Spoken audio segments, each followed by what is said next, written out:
Thank you and welcome to you all spending this evening with us. This is our joint webinar with the FSA and GPhC on CBD and cannabis-based products for medical use. For those who haven't met me before, my name is Ros Gittins and I'm the Chief Pharmacy Officer here. I'm one of the Deputy Registrars at the GPhC.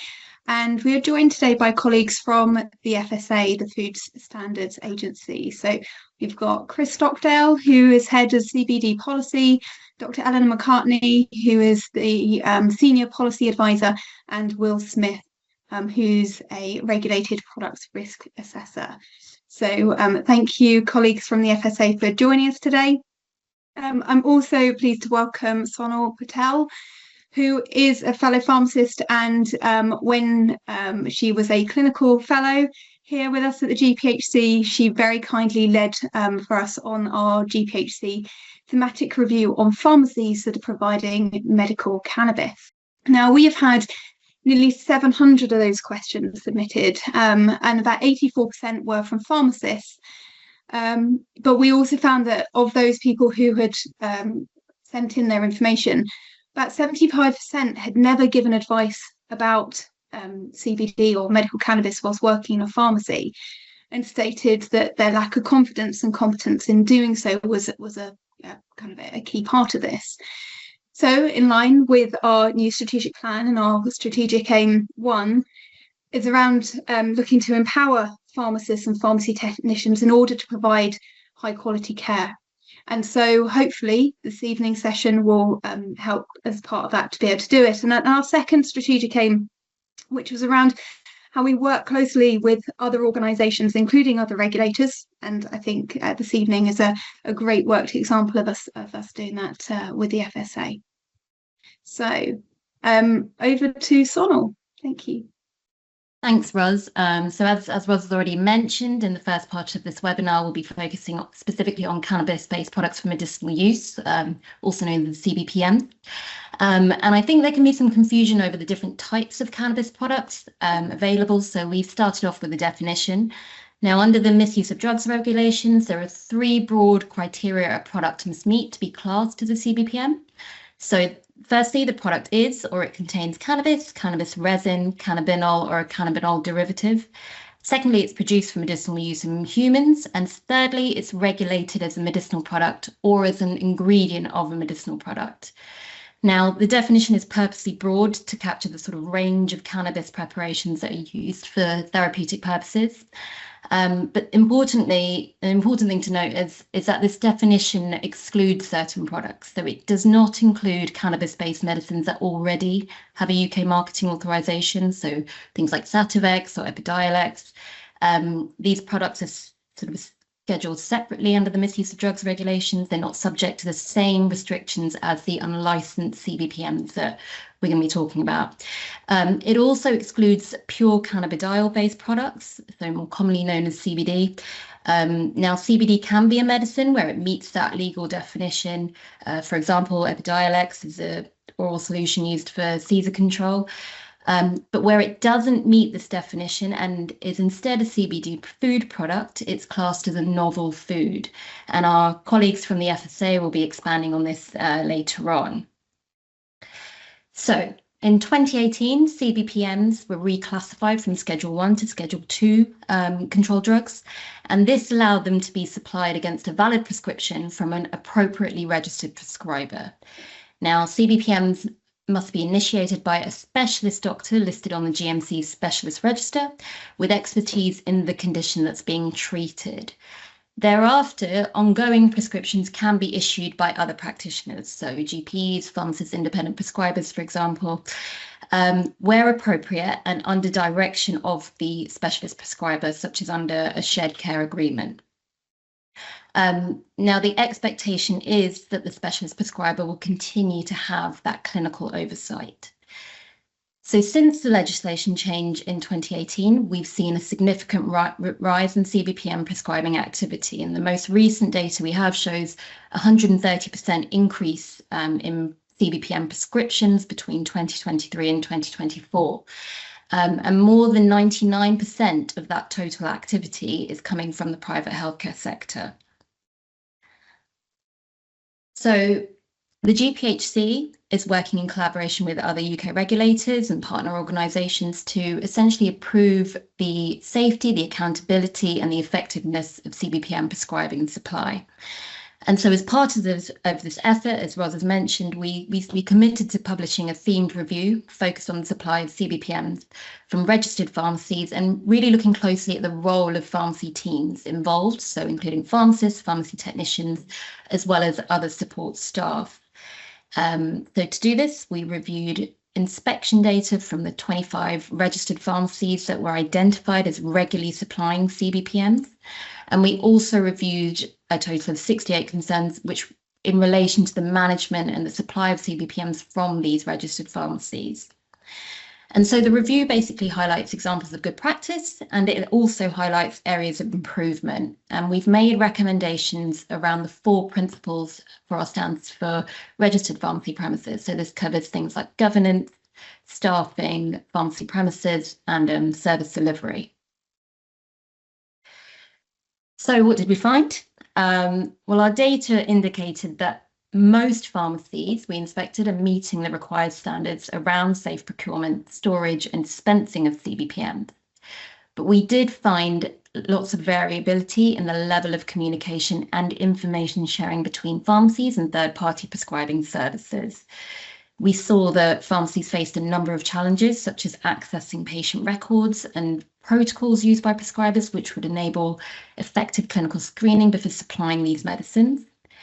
And the report also highlights the need for stronger collaboration and really clear communication between those prescribing clinics, between pharmacy teams, and between other healthcare providers, such as GPs, to really better identify and manage the risks associated with cannabis medicine supply. Now, our report includes lots of examples of good practice. So we've grouped together and we've highlighted a few key themes here. Firstly, around the identification and management of risk associated with cannabis medicine supply. Now, we found that pharmacies that manage risk well tended to use really tailored risk assessments, which covered each stage of their CBPM services from start to finish. So examples of that included assessing risks linked to providing controlled drugs at a distance, for example, how to prevent oversupply or inappropriate supply through online services, ensuring robust verification and monitoring of those third-party prescribers that pharmacy teams are working with. And we saw real variation here. So some pharmacies, for example, would check prescriber registration only during the onboarding process, whilst others would repeat these checks at more frequent intervals, so monthly or even before each prescription was being dispensed. Now, importantly, those pharmacies that did carry out those regular verification checks did identify cases where prescribers had perhaps failed to renew their registration, and so they were able to feed this back to prescribing clinics. Secondly, pharmacies should be able to exercise, pharmacy teams, should be able to exercise professional judgment when supplying these high-risk medicines, and they should have access to the necessary information which allows them to do this. So we found that where teams had access to relevant consultation notes, prescribing policies, and national care records, they could provide really clear examples of meaningful clinical interventions, so such as querying specific dose changes or changes in formulations of some of these medicines, or identifying potential drug-drug interactions with the patient's regular medicines. With regards to safeguarding, now we know that CBPMs are often prescribed to individuals with complex medical needs and who may be vulnerable. And so we saw really good practice where pharmacies and prescribing clinics worked very closely together to identify these particularly vulnerable patients, and they could therefore set individualized limits on the amount of CBPM supplied. Now, a number of pharmacies also demonstrated that they offered widespread safeguarding training to all staff, including non-clinical staff and their delivery drivers. We found varying approaches across pharmacy teams in how they monitored and reviewed safety and quality. So some of them used really robust systems. They proactively audited to learn from errors, near misses and complaints.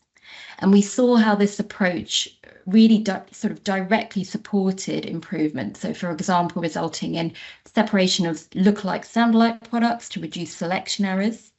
And Different strengths of cannabis oils, for example, have very similar packaging. And we have received a number of concerns where incorrect strengths of CBPMs have been dispensed due to these lookalike sound-alike errors. We also saw really positive examples where pharmacy teams had worked closely with delivery providers and other third-party providers to improve the reliability of their delivery timings and to ensure things like age verification checks were consistently being applied at the point of delivery of cannabis-based medicines. Now, the review also highlights areas for improvement. So we did find that some pharmacies didn't have those formal risk assessments in place specifically for their CBPM services. Other pharmacies we found had poor oversight of the complaints and concerns which were raised about their services. And in several cases, we found complaints were being automatically forwarded to those third-party prescribing clinics to handle, which, for example, would result in the sort of reissue of a prescription. But the lack of those internal records or any follow-up within the pharmacy team meant there were missed opportunities for learning and for improving their services. Now, there's some more examples of areas which required improvement. So I've mentioned that we saw really wide variation in how effectively pharmacy teams were able to carry out those necessary checks to support safe CBPM supply. And lots of pharmacy reported ongoing challenges in accessing clinical records. So some sort of relied on self-reported information from patients about their medical history or their previous medications use. And where clinical records weren't accessible, we found that pharmacist interventions were very limited and they primarily functioned as sort of supply-only services.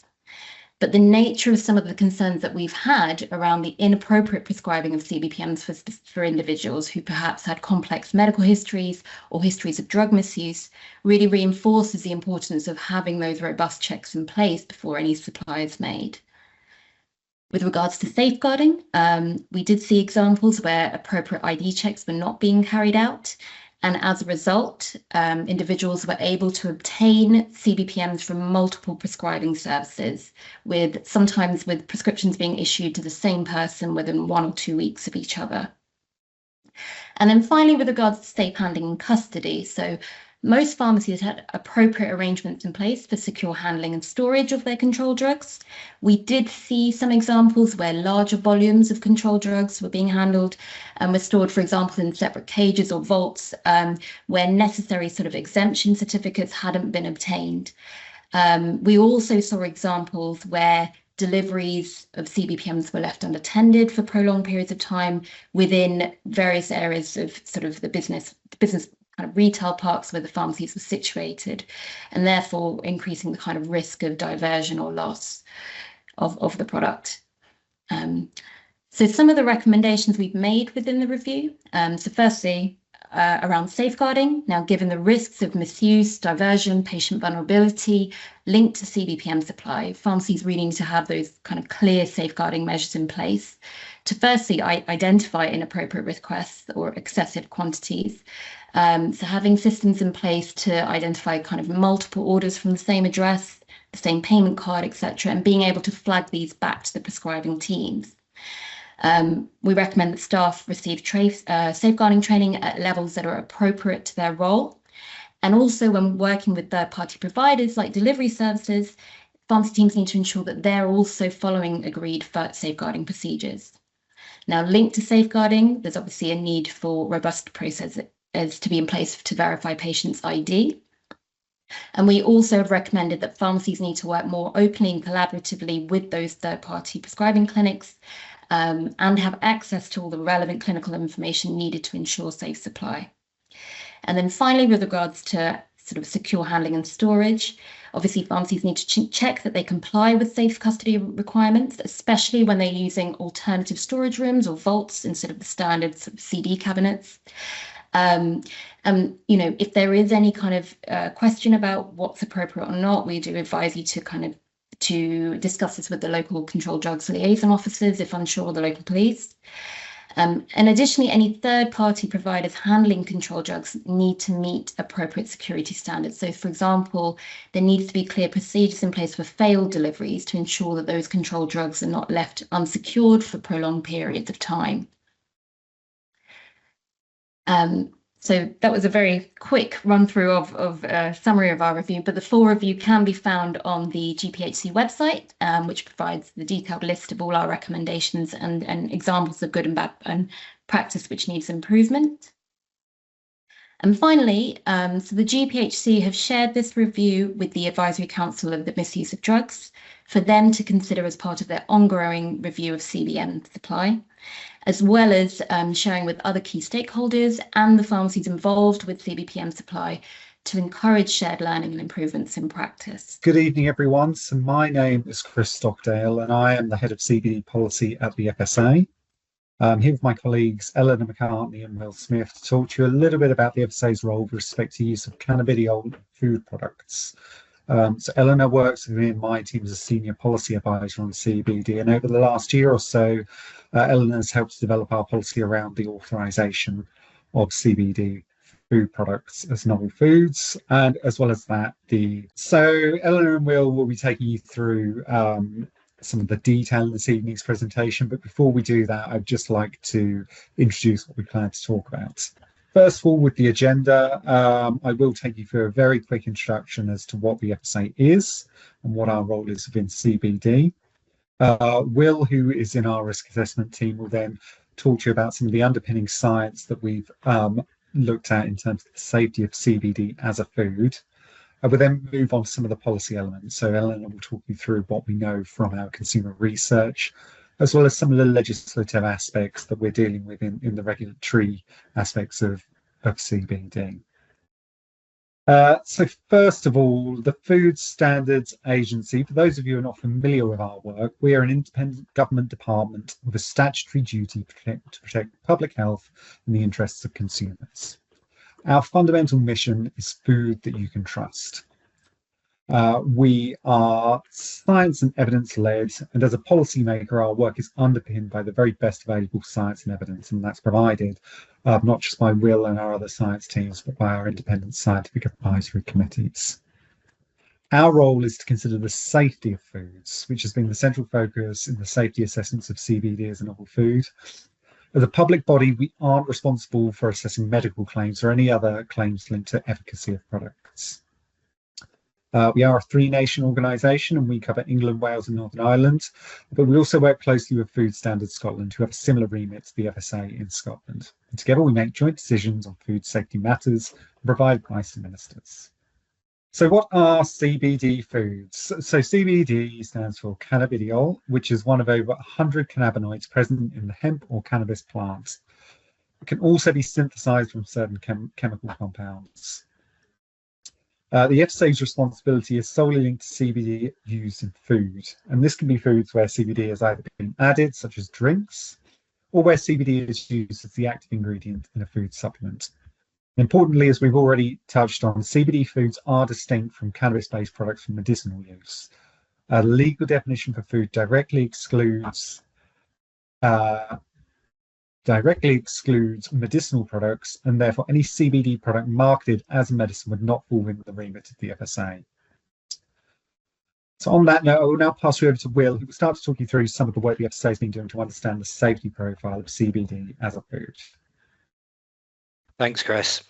Yeah, so over the next few slides, I'll give you a brief overview of the FSA's current views on the safety of CBD novel foods, including some information about the acceptable daily intake for CBD and some information on the safe upper limit for delta-9 THC as well. So I know Chris has touched on some of this, but just as a bit of a recap of what CBD novel foods are, they're defined as food products containing CBD as the major constituent. The CBD contents either been refined from the cannabis sativa plant or produced via a synthetic pathway. I'll just note here as well that CBD is not known to be psychoactive. These CBD novel foods may be used across a wide range of food categories, including as ingredients in food supplements, and this is the use category you're most likely to be familiar with in a pharmacy setting. Diversity amongst CBD novel foods is high, So to aid risk assessments, the FSA has grouped products into 3 distinct categories based on their compositional complexity. The categories are defined as follows. There's Group A. These are products containing CBD at or above 98%. So these are highly refined. Group B, these are products containing CBD below 98% but above 80%. And then there's Group C. These are hemp extracts and other products containing less than 80% CBD. These are generally less refined and could contain a wide range of contaminating compounds due to the limitations of current CBD extraction methods. Currently, the FSA is working through the many applications it's received for CBD novel foods, and several safety assessments have already been published for the highly purified products with 98% purity and above. These are available to view on the FSA website. A lot of additional work has previously been conducted as part of the ongoing safety assessments, and this includes work on establishing both an acceptable daily intake for CBD products with 98% purity and above, and establishing the safe upper limit for THC, which is a toxicologically and legally significant component of CBD novel foods. I'll go over each of the pieces of work in the next couple of slides to explain how they've been conducted and why they're important information to use in risk assessments on CBD novel foods. And finally, just to note, the safety of foods is considered differently to medicines. Foods are not assessed on a risk benefit basis, but instead should always be without adverse effects.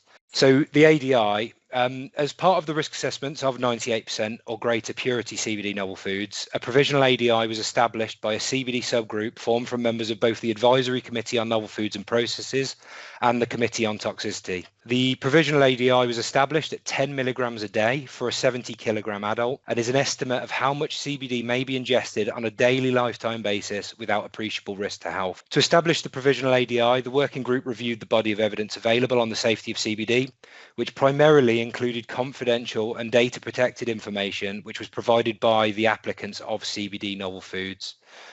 It's based on the most sensitive adverse effects that was observed in the animal 90-day studies, which were effects on the liver and thyroid primarily. A standard uncertainty factor of 100 was applied to the no observed adverse effect level, which was identified from the studies available. And this was to take into account differences in population and the use of rat data for humans. An additional uncertainty factor of 3 was also applied to allow for possible increased sensitivity after chronic exposure, as well as to account for other data gaps. So what are the uncertainties and the data gaps? The provisional ADI was established based on the current knowledge at the time, whilst considering the areas where there may be the gaps in the data. The following areas of uncertainty were highlighted and are the basis for selecting the total 300-fold uncertainty factor applied to establish the provisional ADI. Bioavailability. So different matrices, different food matrices will have an effect on the bioavailability of CBD. Additionally, there's a lack of human pharmacokinetic data on CBD when consumed as a food ingredient or supplement. Chronic lifetime use. So the data sets available were subchronic in design and may not fully elucidate accumulation of CBD within the body. As a result, the ADI established is provisional and emerging data may have an impact on this in the future. Immunotoxicity and vulnerable groups. So there are clinical literature data which suggests CBD is immunosuppressive at the level at which novel foods may be consumed. As a result, it was recommended that CBD usage be avoided in individuals who are at increased risk of infection or are currently immunosuppressed. There's also a lack of evidence surrounding the effects of CBD in pregnant and or breastfeeding women and in children. As a result, these groups should not consume CBD novel foods. Finally, drug interactions. This is an area of high uncertainty due to lack of data. There is an evidence of drug interaction at an intake of 70 milligrams of CBD a day, with no evidence available below this level at the sort of levels that you'd see in CBD novel foods.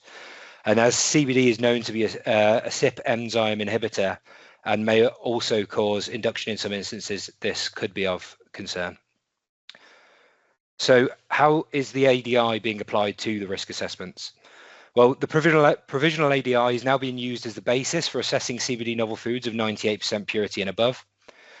These are Group A CBD novel foods, and with an intake of CBD at 10 milligrams a day or below, they're not expected to cause any adverse effects. And although the provisional ADI could pragmatically be applied to other CBD groupings through the use of the precautionary principle, further work in this area is needed and is currently ongoing.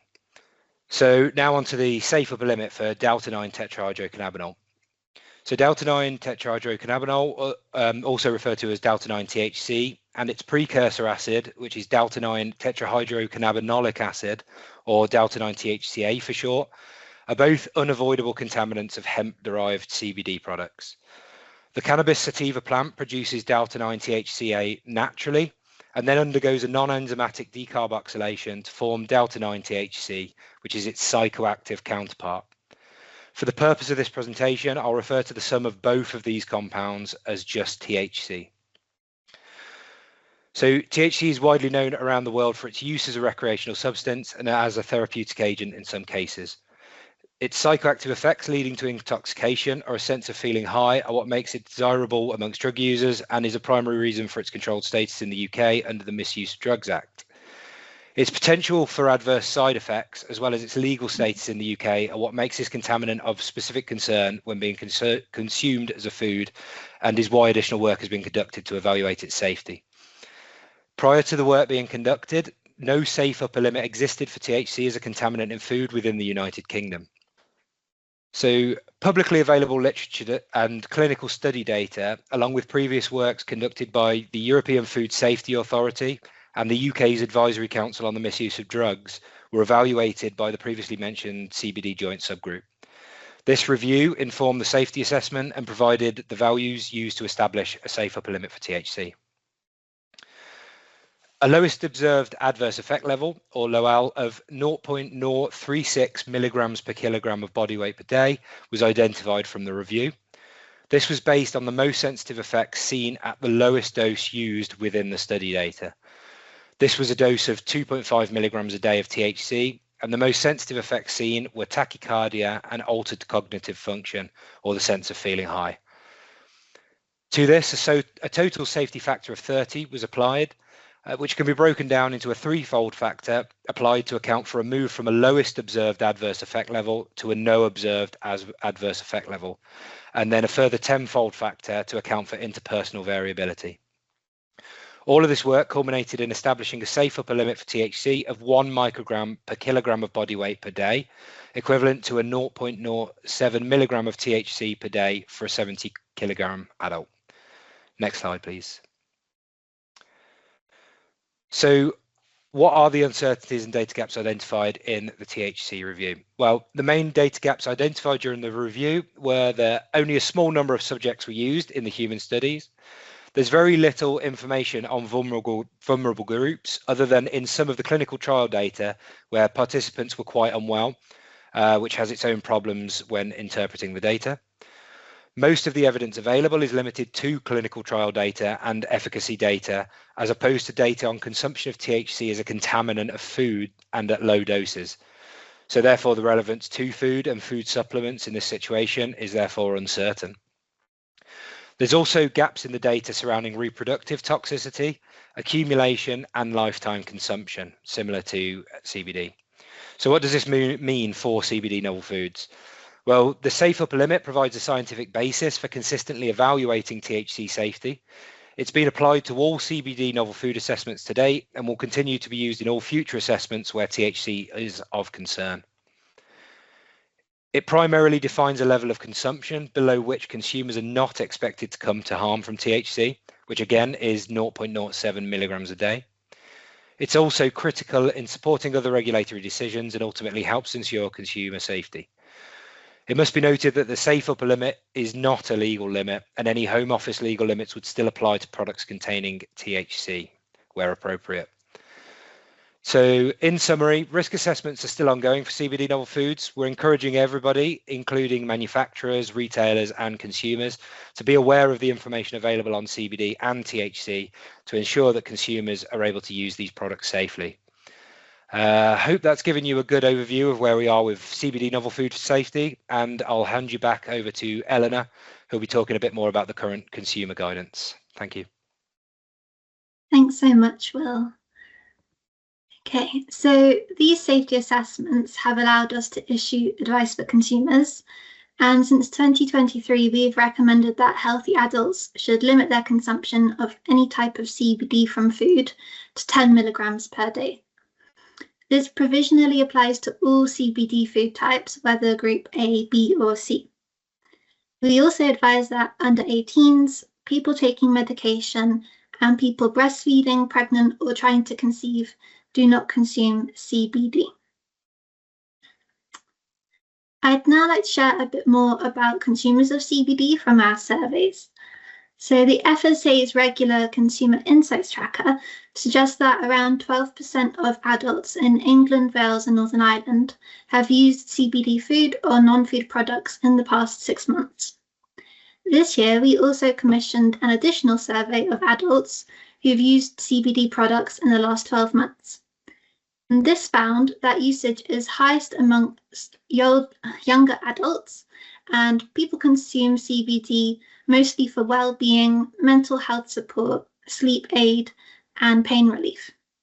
So this information highlights the importance of screening for interactions with medications and providing evidence-based guidance for both mental and physical health conditions. We also found that CBD products are very important to some consumers, and many would seek alternatives if they couldn't access them. Pharmacies are significant CBD purchase points, with over 1 in 3 users buying CBD from them. However, many consumers aren't aware of our safety guidelines, with most unaware of the limit of 10 milligrams per day. And this underlines the need for clearer safety and usage information for consumers. We will soon be publishing these survey results if you'd like to see them in full. Now, before this webinar, we received many questions from you about the legal status of CBD foods, so I will briefly outline the complex legal framework that may apply.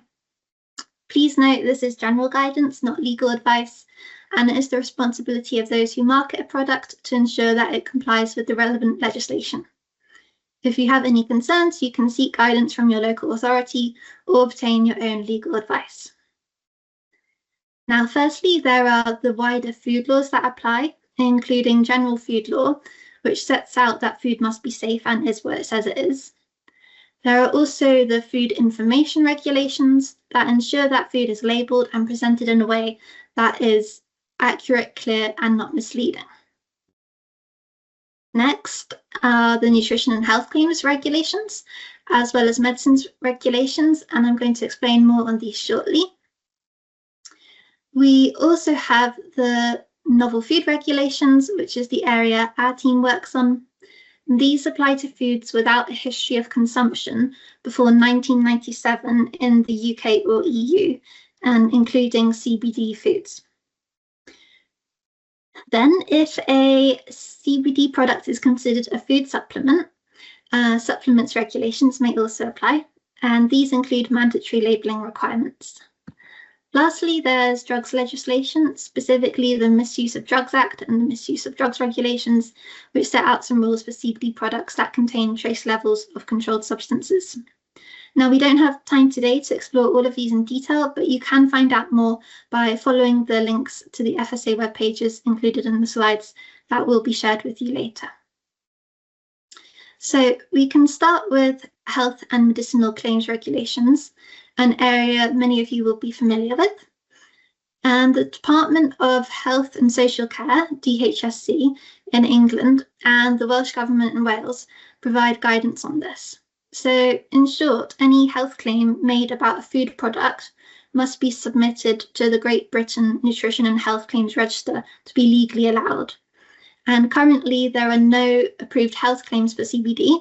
So this means that CBD food products cannot legally claim to support sleep or normal cognitive function, even if consumers report similar effects anecdotally.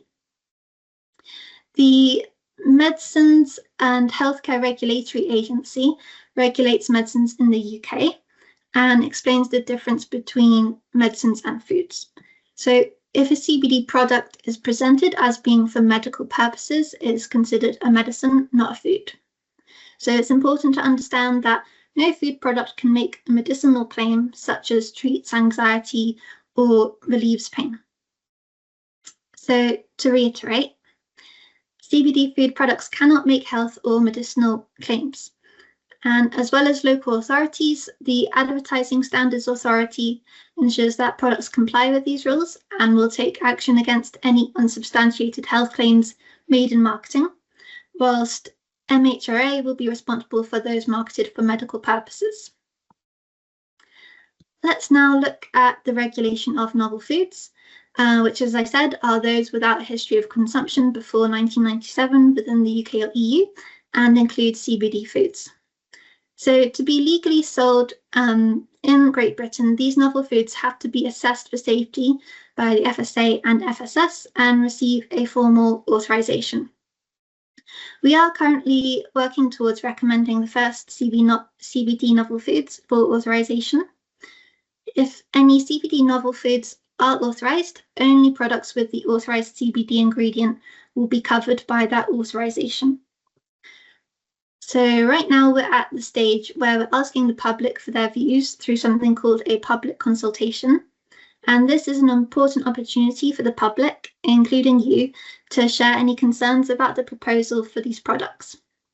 We'll provide the link to the consultation webpage at the end of this presentation so that you can take part.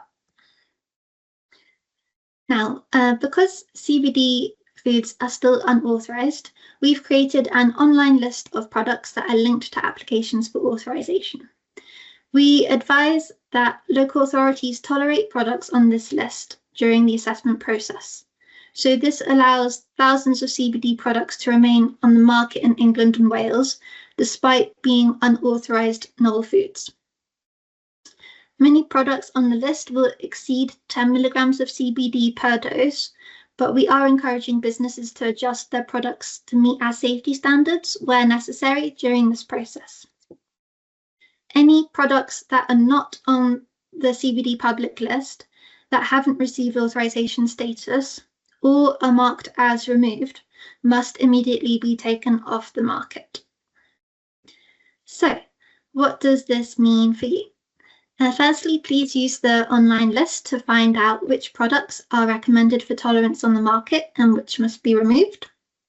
This list is actively maintained, and we will update its details if CBD products change for safety reasons, so have access to the latest information. It is important to understand that just because a product is on the list and tolerated on the market does not mean it already meets our safety standards, and consumers need to be aware of this. So you can play an important role in making sure consumers have our safety information.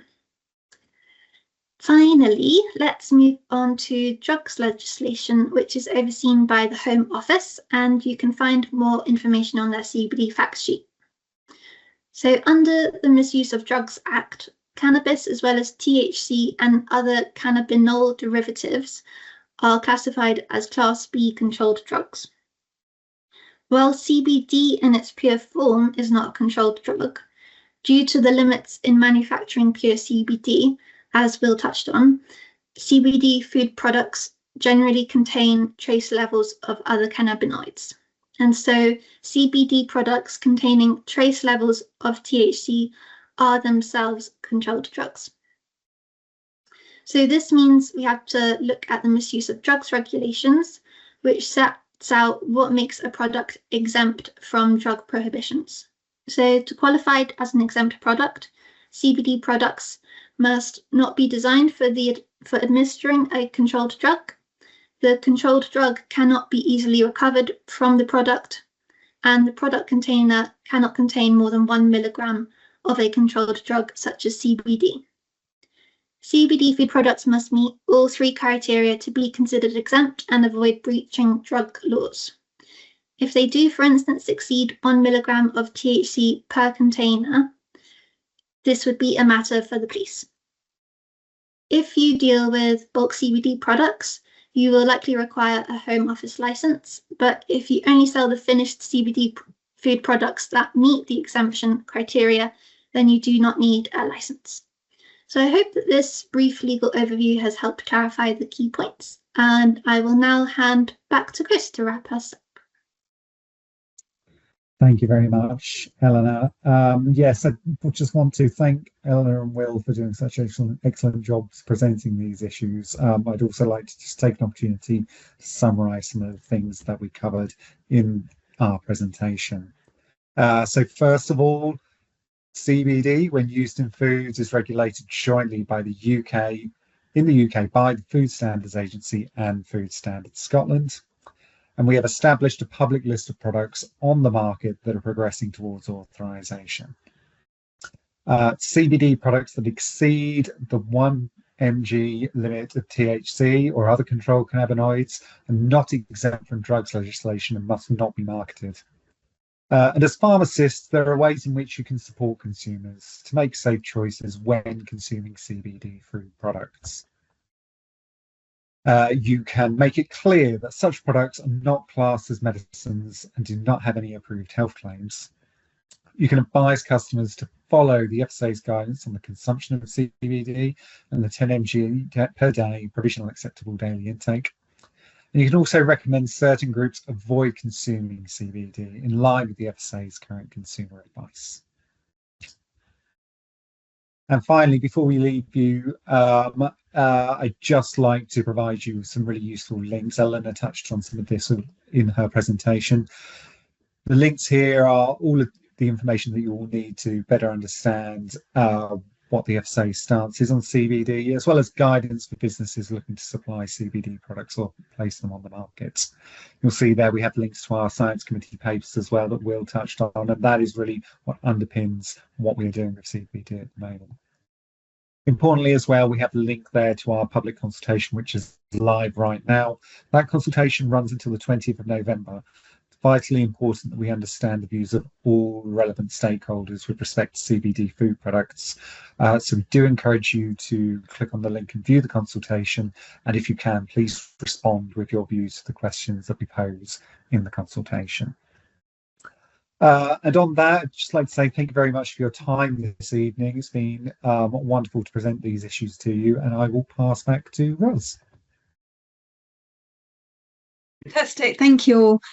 We've been trying to field the questions as we can as we've been going along. I know in advance of today, a lot of the questions that we'd received were around, are these products, are they safe, are they effective, are they legal? And hopefully we've been able to effectively field that for you. In terms of some of the questions that have come up in the chat has been very much around some of the kind of operational logistics, the things that are put in place in terms of things like safeguards and verification checks, because these products are typically, very often we're finding that they're being provided as part of remote kind of prescribing services. So it's just a reminder for those who haven't seen it that earlier this year we published updated guidance around the provision of services from a distance from pharmacies. So we have put respective links for that in the chat for those that have asked relative questions, and it's just a reminder that that's freely accessible on our website as well. From the other, there has been some quite good questions around interactions as well. And so we were thinking a bit about some of the practical advice, what pharmacists in particular, pharmacy staff can offer. So I think FSA colleagues kindly spoke to that. And I'm just wondering, Sonal, is there anything else that you would like to add, particularly regarding interactions, kind of common interactions and things to be aware of? Yes, so thanks, Rod. So I think, that some of that was outlined in the presentation by the FSA, but and I guess the difficulty is, as with sort of other unlicensed medicines, the interaction profile isn't fully established for, each sort of unlicensed CBPM. However, if we go off some of the licensed products that we have, Sativex, Epidiolex, which contain, significant amounts or varying amounts of CBD and THC, which are both kind of known to have interactions with other medicines. So, if cannabis-based medicines are used alongside other medicines that could potentially have effects on the central nervous system, it can obviously increase the risk of side effects such as sedation, confusion, and that could further impair the ability to perform skilled tasks like driving. So we'd always advise caution if taking other medicines like opiates, sedating antihistamines, antipsychotics, etc., which independently can cause some of those effects. And then there is the potential for what we know as sort of pharmacokinetic interactions. So the active compounds present in a lot of the CBPM, so varying ratios of CBD with THC, are substrates of the cytochrome P450 enzyme system in the liver. So levels are affected by both inducers or inhibitors of these enzymes, and those products can also inhibit or induce the P450 enzymes themselves, and potentially other drug transporters like PGP. So you can potentially have increased levels of things like warfarin, PPIs, tacrolimus. So again, especially if people are taking narrow therapeutic index medicines, which are metabolized through the liver, sort of close monitoring and cautions advised. And I think the difficulty is the sort of clinical significance of these interactions, and the adverse effects really varies depending on, the amount of these compounds and the ratios within the different products, and also by the route of administration, which can affect rate and extent of absorption. So, typically the sort of oral formulations and capsules have a bit of a slower and a more variable absorption. Inhaled forms tend to have higher kind of levels and a faster onset. But those are the kind of interactions that we want people to think about and be mindful of. Possible interaction with drug tests. So I wonder, FSA colleagues, maybe Chris, Eleanor, if you've got any thoughts around interactions with drug tests. Thank you. Yes, I'm happy to come in on that one. So we are aware that there has been some attention in the media about claims where people have failed drug tests having taken CBD. When it comes to the FSA's remit, our focus has always been on assessing and ensuring the safety of CBD novel foods. So we don't directly provide advice on drug testing, and depending on the reasons for the drug testing, it really comes down to different areas. For example, if we're talking about drug testing conducted by the police for people driving under the influence, that's something that sits with the Department for Transport, for example. We can reinforce our recommendation that consumers adhere to the ADI, which should keep any sort of levels of THC in their system as low as possible. We do know that there are trace levels of controlled substances in CBD food products. So you may see products labelled as THC free. That's generally not the case because it's very hard to eliminate THC completely as a contaminant. But we do know that there are some companies that may choose to use drug tests with quite low limits for controlled drugs, such as THC. In this event, consuming CBD food products could potentially produce a positive drugs test if the sensitivity was low enough. This is really dependent on a range of factors, including the level of consumption, something that could be mitigated by sticking to the ADI. And THC is something that has been considered, as Will said, by our scientific advisory committees. Will outline this in his presentation. The FSA has set a safe upper limit of 70 micrograms per day of THC, below which it's not expected to cause harm. That's probably as much as I can really say on drug testing. I hope that answers the question. It's really helpful, thank you. We've also had a few people kind of concerned around quality assurance checks, and in fact, also with some of the Q&A this evening has been around, how do we really know what people are getting hold of? I'm wondering, Will, do you have anything else that you'd maybe want to add in terms of the quality assurance checks that are in place for CBD products? Quality assurance is generally performed by the manufacturers during production of these products. The FSA itself considers safety rather than quality. Apart from in some cases where the quality of a product might have an impact on the safety. It's generally expected that manufacturers would comply with legislation regarding safety, which would include things like monitoring for product variability, ensuring absence of contaminants through routine testing, and that would include controlled cannabinoids like THC or CBN or other things like that, and also things like having a HACCP plan. So the manufacturers are generally in charge of that, and obviously this is then assessed by the FSA in our safety assessments, which again are available on the FSA website. So that's where you can check, I guess, for information on quality assurance. But again, it's safety that we assess.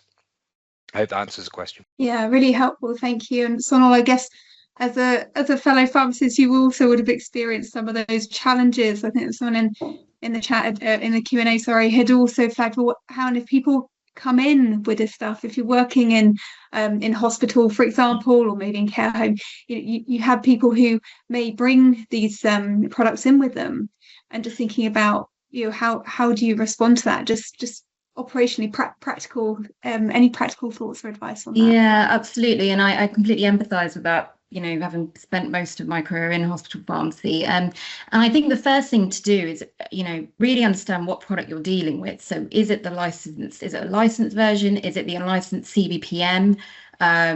Or is it a food product? And once you've got that kind of understanding, then essentially, if we have a licensed CBPM on our hands, if you look at it as being it's classed as a Schedule 2 controlled drug, and it's also an unlicensed product.